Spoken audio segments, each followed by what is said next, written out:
Hello and welcome back to Three Things with JR. Had a couple weeks off from making this show because we've been busy and because we're making a new show. Got a whole nother podcast. If you follow this show on Facebook, then you already know this. The other show is called Small Things Considered. Kind of a play on words from the NPR show All Things Considered, but it's not NPR.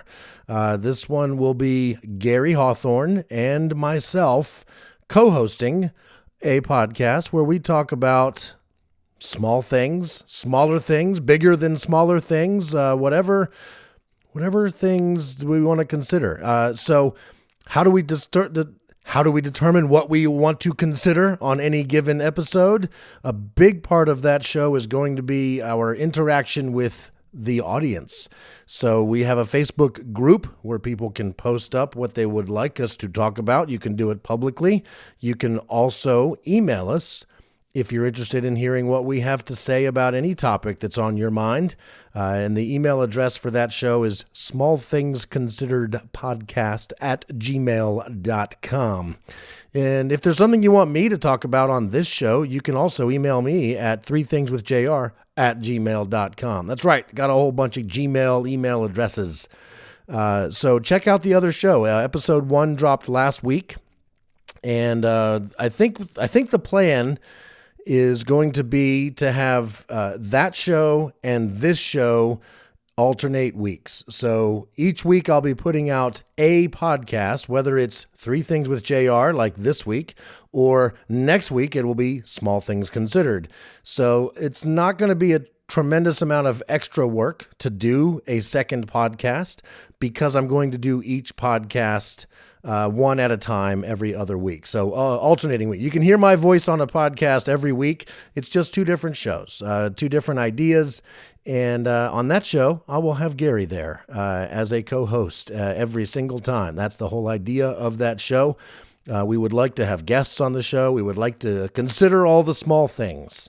And so there you go. So that's what's going on there. On this show, no co-host. It's going to be just me spouting off whatever's on my mind most of the time. So that's how you know what's going on. Three Things with JR, just JR mostly. Small Things Considered, JR and Gary. And we think that show's got some legs. We're gonna try to get into some stuff that people really want to hear us talk about and have as much fun with that as possible. At this exact moment, I am cooking a turkey right now. Got a 14.8 pound turkey in the oven for about 4.5 to 5 hours. So I figured, why not make a podcast while that is happening? And I'm recording this on Sunday after Thanksgiving, so it seems like maybe a weird time to be cooking a turkey, but we celebrated Thanksgiving in a different way than most. Thanksgiving morning, I slept in. Then I went and played an awesome round of disc golf at a brand new disc golf course. It's not even fully finished yet here in the Charlottesville area at Chris Green Lake. Super excited about that. And then came home and relaxed for a couple of hours. And then Kiki and I went to see a movie called The Menu. And by the way, that movie's great. I'll talk more about that in thing number 2. So that was our Thanksgiving day. Our Thanksgiving meal was furnished by the fine folks at the Alamo Cinema Draft House, and we didn't have to cook a thing. So today we are getting together with some friends, having a Friendsgiving sort of a deal. Probably play some Cards Against Humanity this evening and eat some turkey, mashed potatoes, stuffing, all the good stuff. In fact, as soon as I'm done recording this, I got to go mash some potatoes. So, and I don't know about you, but when I make mashed potatoes, I prefer skin on. I love the taste of mashed potatoes with the skin on. I think the taste really comes from that, and it adds a little bit of, not exactly chunkiness, but I love the texture and the taste of the skin in the mashed potatoes. So I know that that's controversial. I don't know if it's as controversial as pineapple on pizza, but there you go. I like the skin on in my mashed potatoes. I like them super creamy with those bits of skin in there, and I like some garlic in my mashed potatoes. So that's what, and lots of butter, of course. So that's what will be happening here in a matter of minutes. As soon as I'm done talking to you, I'm going to go mash some potatoes. All right, let's get into the things. Thing number one, it's a big one. I got a lot to say about this one, so buckle up. My sister and I got a text from my dad a couple weeks ago, and in that text, he said, hey, you're going to be getting a call from some lady from the Veterans Administration about some free burial benefits that I'm qualifying for, and she needs to talk to you guys about it. Don't worry, I'm not planning on using them anytime soon. Dad reassuring us that he's not about to die. So we saw that and we're like, okay. And then nothing happened for like a week. Talking to Dad on the phone, he's like, hey, did that lady call you yet? Nope, not yet. Finally, the lady gives me a call. So it's a couple weeks. And I'm one of those that answers my phone even when the phone number says potential spam or some number I don't recognize. I know a lot of people just ignore those calls. I don't. I answer them. I'm always interested to see what happens. No harm in that other than it interrupts your day. So I answer the phone and this lady calls, and I did not remember who she was, why she was calling, till she finally mentioned, I got your number from your dad, and it's about the burial benefits. That's when I remembered, oh yeah, this is that. But my spidey sense was already going off. Like I was a little bit worried that this was maybe a scam. Like how did my dad come in contact with these people? Did they call him? Did they reach out to him? Did he click on a link in an email or what? You know, is this some sort of preying on older people type of scam or not? So I of course was on guard while talking to her, but I felt since my dad reached out to us first and she wasn't asking for any sensitive information, just wanted to set up a Zoom call with my sister and me, that I figured we'd go ahead and do it since it's what Dad wants, clearly. So I set it up.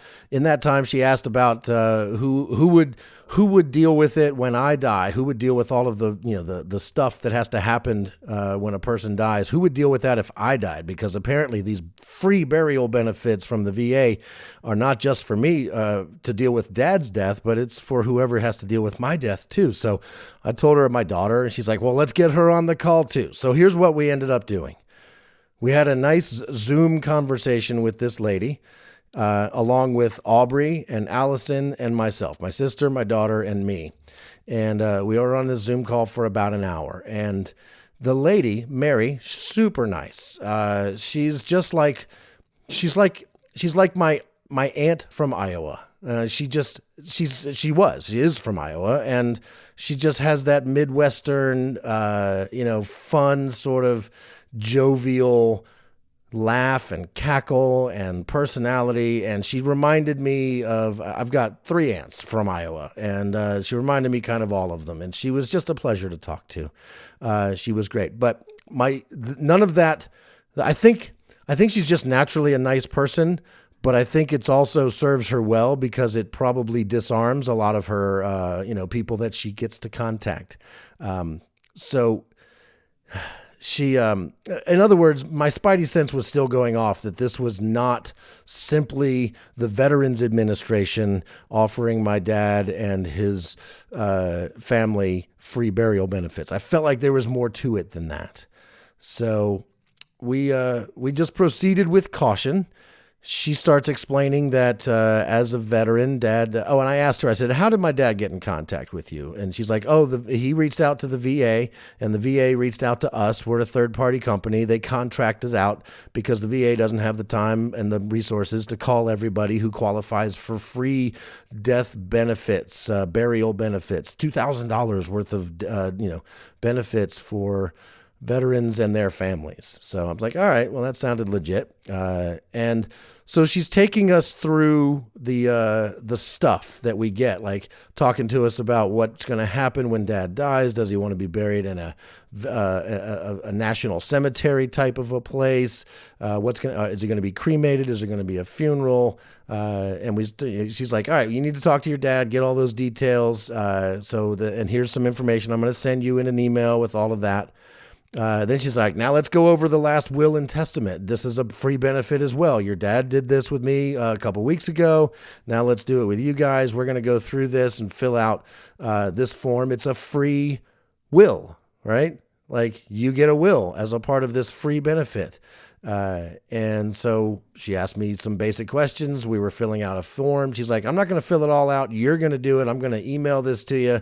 This is just to get you started. And so she never asked me for like social security number or anything in super, sensitive like that. So good. And basically chalk that up to, it's a free piece of paper that they're emailing you that you're supposed to print and fill it out and keep it in a safe place so that when you die, somebody can find your will. And if you fill out the other thing, then you get free burial benefits, depending, which is weird because we all just want to be cremated and have our ashes spread somewhere. So not a lot of going on there. So we get through all of that and we are just having a great time. Aubrey, Allison, and me, we're all sort of cracking, dark death jokes about being cremated and such. And the ladies maybe even a little bit surprised at the lighthearted nature and how much fun we're having talking about this. And we're just having a good old time. And then sort of that part of the call ends and she starts talking about some other stuff, like something that sounds like insurance, something where like it's a benefit if you go into the hospital, like the emergency room, you get a daily benefit. If you are in the ICU, you get such and such amount of money. And once you die, you get your life insurance doesn't necessarily kick in right away. So you might need some money right away to deal with, funeral homes and stuff. So here's an additional benefit for that. And I think Aubrey, Allison, and I all detected that the mood of the call had changed and that we were no longer talking about free benefits provided by the Veterans Administration. And we got quiet and we stopped making jokes. And Mary noticed. Mary said, "Oh gosh, you guys have gotten so quiet." And we're like, "Yep." And she just continues on talking about this stuff. And she's like, "Wow, you guys were so fun just a few minutes ago, and now you got all quiet. What happened?" So that's when I finally said, "Hey, Mary, let me address the elephant in the room here. It seems like for most of this call, we've been talking about some free benefits that we get because my dad's a veteran. And now it seems like you are talking about something that we might have to pay for." She's like, "Oh, no. This is all part of it. It's all part of it." I'm like, "Oh, okay. So it's okay." So she assures me in very vague terms that we're still talking about the free benefits. So she proceeds and we stay kind of quiet. And then she gets to the part where the thing she's telling us about costs us $62 a month. And are we interested? So I said, "Mary, I thought we were talking about a free benefit. That's what I asked you a few minutes ago." She's like, "Oh yeah. And I said, this is not a free thing. This is additional." I'm like, "That's not what you said." So I just nipped it in the bud there and I said, "Mary, just so you know, I am not interested in this at all. Sorry." And then Aubrey and Allison both said they weren't interested. And then she started talking about who else we know that might be interested. I had already given her my girlfriend's name and phone number earlier when we were filling out the will. And she's like, "Well, we can extend these benefits to anybody like Aubrey, your mom, and Kiki, your girlfriend, Adam. So I'll reach out to her to let her know that she qualifies for this too." And that's when I said, "No. Do not call Kiki. She does not have time or interest in this. She will not get on a Zoom call. She is way too busy to waste any time on this whatsoever. Thank you for that." And so we finished it up. It was still all cordial, but in the end, we realized this was just an insurance sales pitch, the entire thing.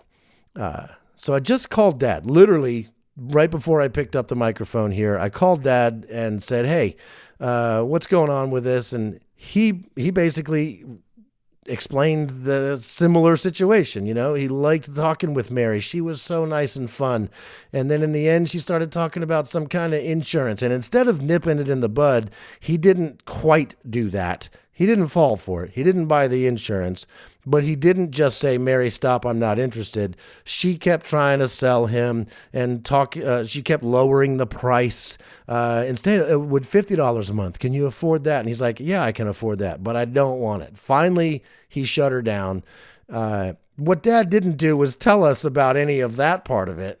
If we had known that, we would have known that this entire thing was going to be a waste of time. And I really do mean waste of time, because what she sent me was some PDFs of some things, including a PDF of a last will and testament that I can fill out if I want to, and print it if I want to, and use it as an official will if I want to. But it's really just filling out the blanks. I mean, I can figure this stuff out pretty straightforward. So then I'm looking through the $2,000 of accidental death and dismemberment coverage. And this PDF that she sent me has my name on it, said it was been made available at the request of my dad, and all of this stuff. And then down at the bottom, it says coverage is provided for 1 year following the date this is delivered to you by the agent. So it's really just so that they can say you're getting a free benefit that they know nobody's going to need to use, right? Of all the people they're talking to, how many of them are going to die within 1 year and claim their $2,000 worth of free AD&D benefits? And those that actually die within that time period and qualify for this, they'll be covered because they will have sold insurance to all the other people that were not quite savvy enough to figure it out in time.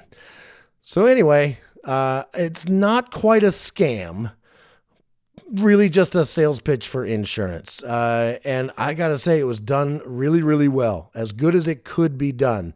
But they did not fool me into buying something that I do not need. So there you go. Please be careful if you have, old parents, people that are veterans. There are companies out there not scamming, but definitely trying to get people to buy insurance they may or may not need or want. And it's a huge time waste, even though it was actually a rather pleasant waste of time. But it was indeed a waste of time. There you go. That's thing one. We'll take a short break, come right back with things 2 and 3. You be you. Take up all the chances and tell your truth. You be you. Don't be afraid, just do what you do. You can show the world the right thing to do. You be you.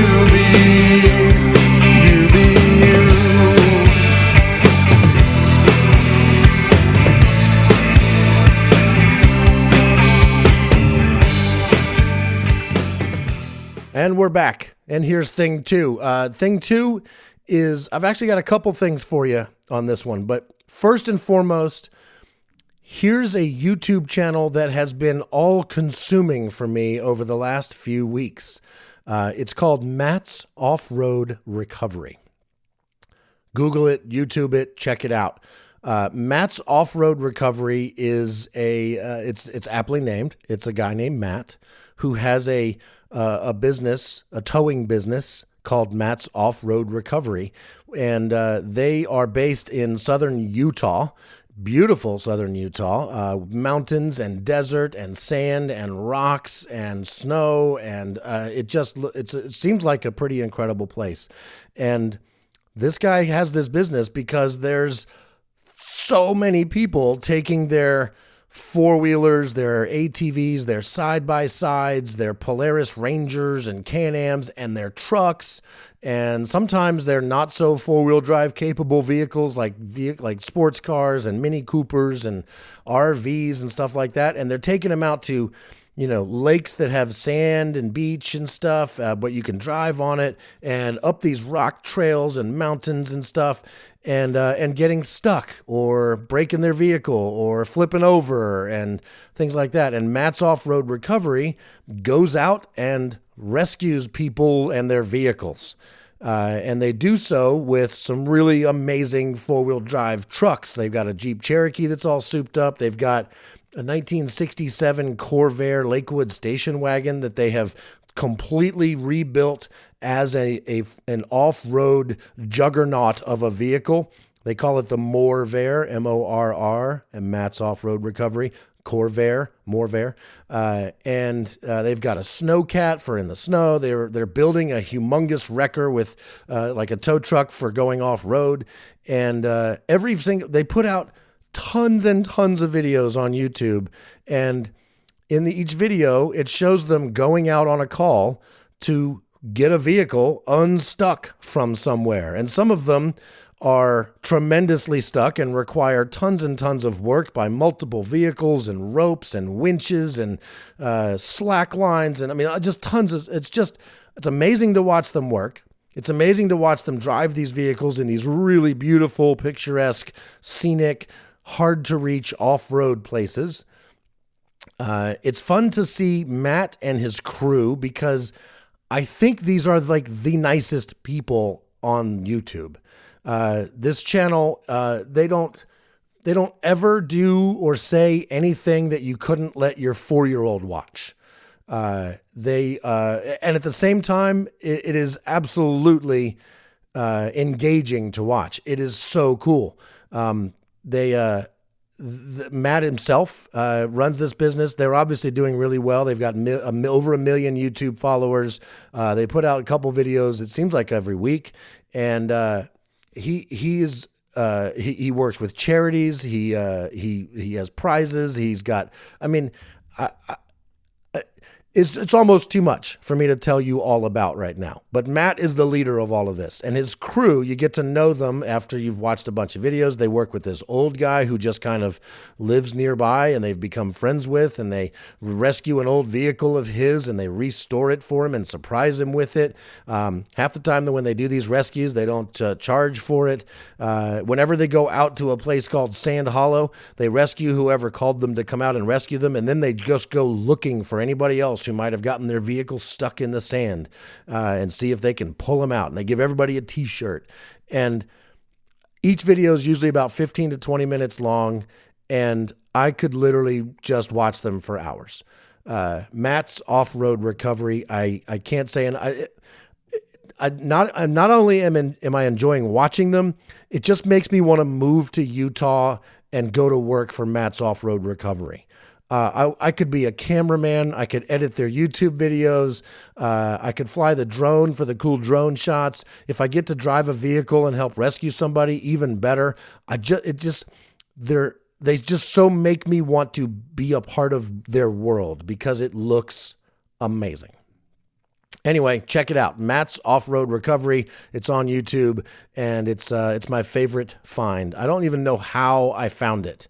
I can't figure out the chain of events that led YouTube to recommend it to me, but I'm so glad it did. A couple other things I want to tell you about for thing number 2. Seen a bunch of movies recently. Some I can recommend. Pig.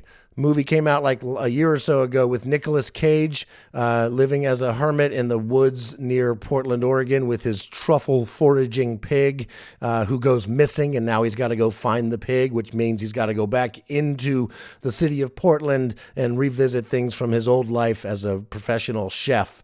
And boy, not your typical Nicolas Cage movie. Very understated, very mellow, very mild, and it's called Pig, but it's not about the pig. It's really not. Which actually was disappointing to Kiki. She was anticipating more pig in the movie, but there's actually very little pig. Lots of Nick Cage, looking kind of haggard and old and beat up, that's his character. So, really enjoyed it though. I highly recommend that. That was streaming on one of the, I forget which one it was, Prime or Hulu. I don't know. We went to the theater though. I've seen 3 movies in the movie theater in the last few days. The first one was The Menu, starring Ralph Fiennes and the woman who was in Queen's Gambit. Anya Taylor-Joy, I think is her name. Excellent. Best of the 3 movies we saw in the theater. Don't want to tell you any more than that. It's best to go into that movie not knowing any more than you should see it.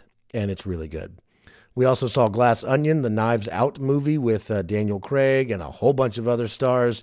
And that's 2 movies that we saw in a movie theater that take place primarily on a secluded island.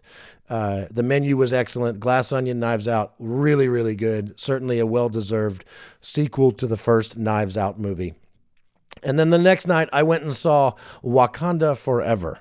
And that movie, it was only a full entire 3 hours long. And you felt every bit of it. It was not 3 hours long and you think about, wow, 3 hours, that went by so quick. No, you feel it. You feel all of those 3 hours for sure. And that doesn't mean it wasn't good, but there's definitely, they could have done it faster. But I can see why they didn't, because in so many ways, it was a tribute to Chadwick Boseman, the guy who was the original Black Panther back in 2018 and who died of cancer a few years later. And it sucks that he's gone. But this movie does pretty good at doing him justice. So yeah, you don't want to skimp on that. I enjoyed the movie. Probably could have done it in 2.5 hours, maybe closer to 2. Anyway, it makes a lot of points, makes a lot of really important points about our world today. So it's not simply a superhero movie. It's not simply a tribute to Chadwick Boseman. It's not simply the next Avengers movie. It's all of those things and more, a lot more, 3 hours more. But I do recommend it. It was good. Thing number 3, I was a guest on another podcast. We do a podcast at work called Crutchfield the Podcast. So if you want more of me on a podcast, go check that one out, by the way, Crutchfield the Podcast, available wherever you get podcasts. You can go to crutchfield.com/podcast. That's where we host the show. Anyway, somebody reached out to us because they host a podcast all about a certain set of years of the Ford Mustang.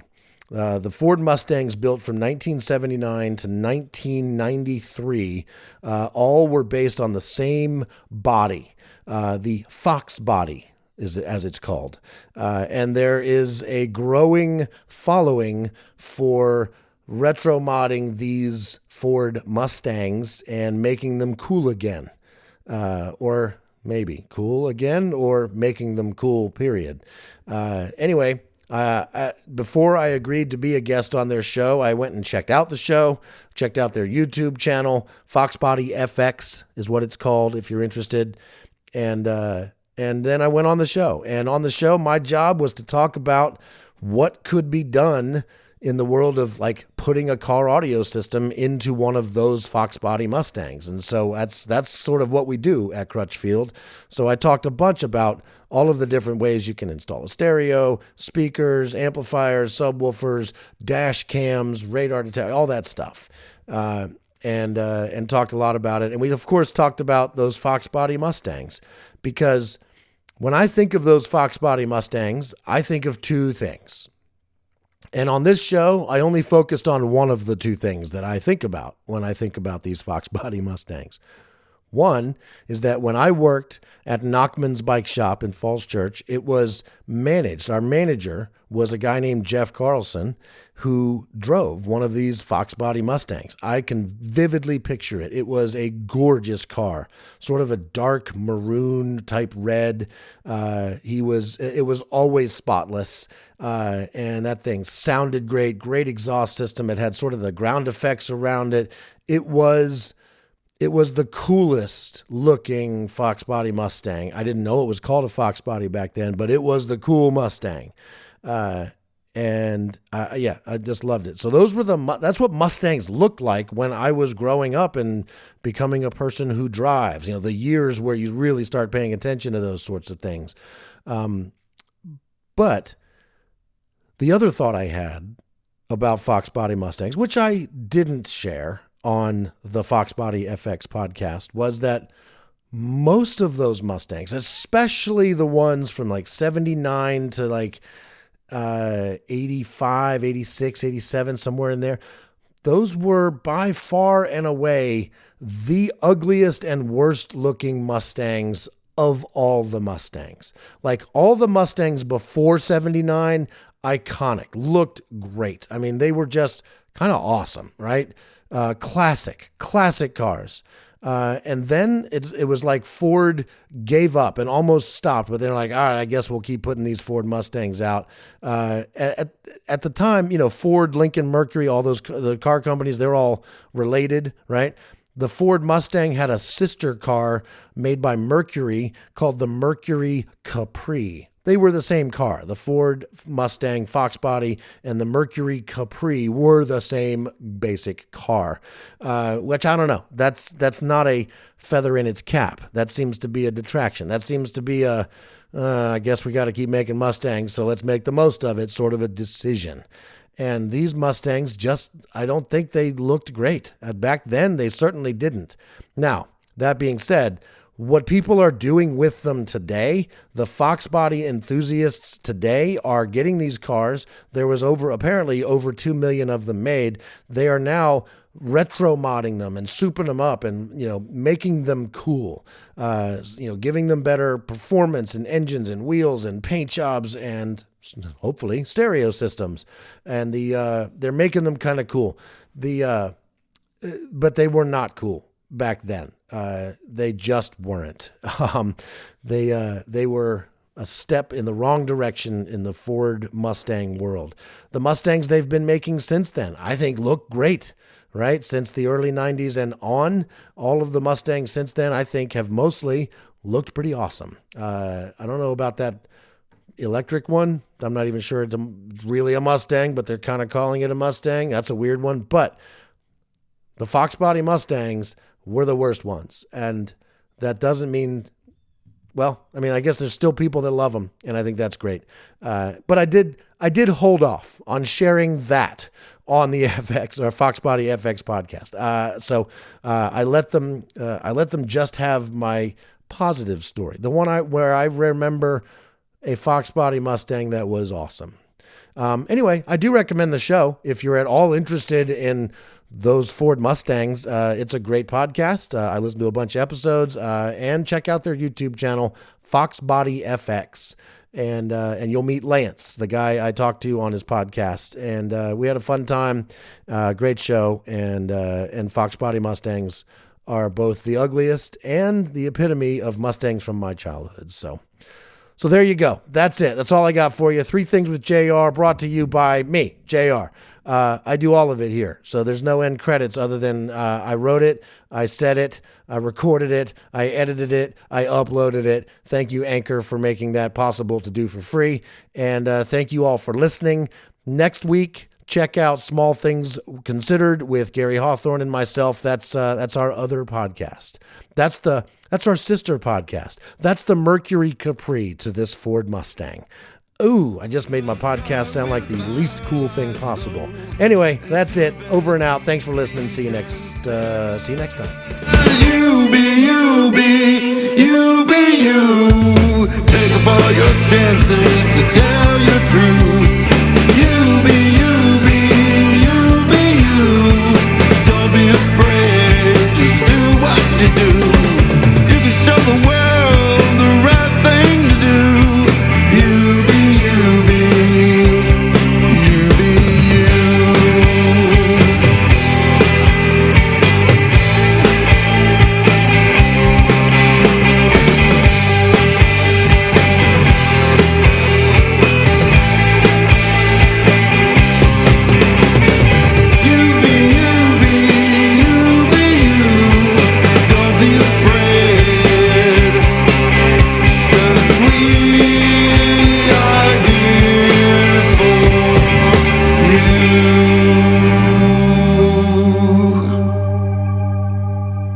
So I did have a nice conversation with my dad about where we're going to spread his ashes. This was one nice thing that was a sort of a side benefit of having this experience with the insurance sales pitch, was that I went and talked to Dad about what we should do with his ashes.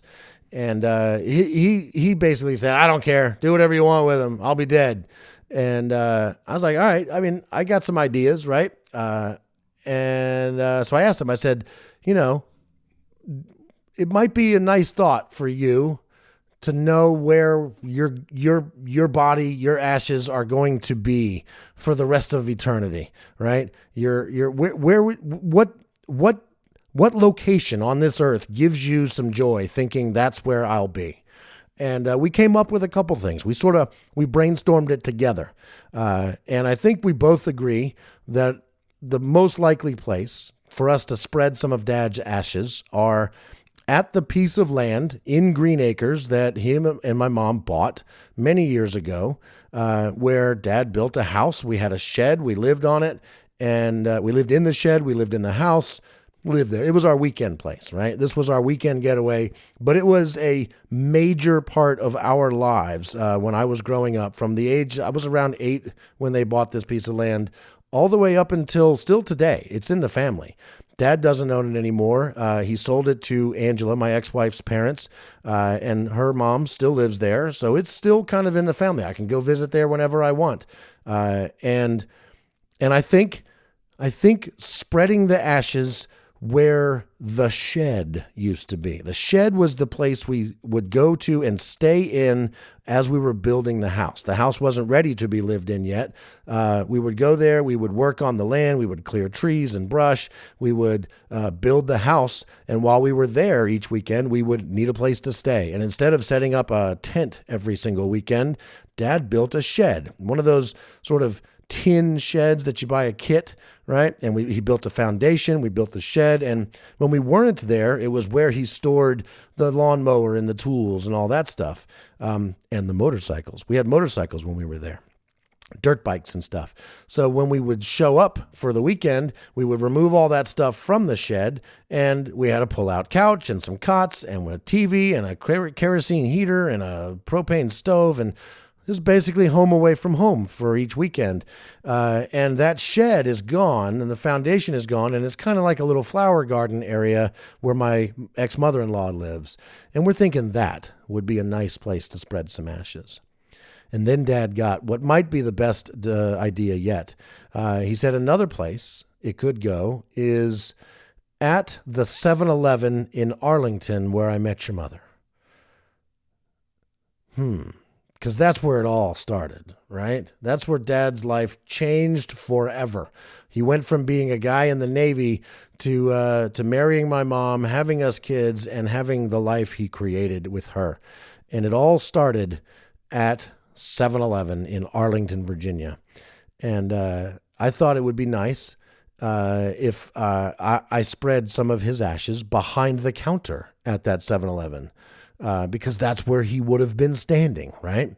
And then we extrapolated from that. Wouldn't it also make sense that when my mom dies, maybe we spread some of her ashes on the customer side of the counter? You know, the place where you stand and you order your big bite and pay for your big gulp or get your cigarettes or whatever, right? That's where Mom's ashes should go because that's where they would have both been when they met. So anyway, we're thinking all that makes sense for where we might put Dad's ashes. So if you have any thoughts on that, hit us back. Hit me back.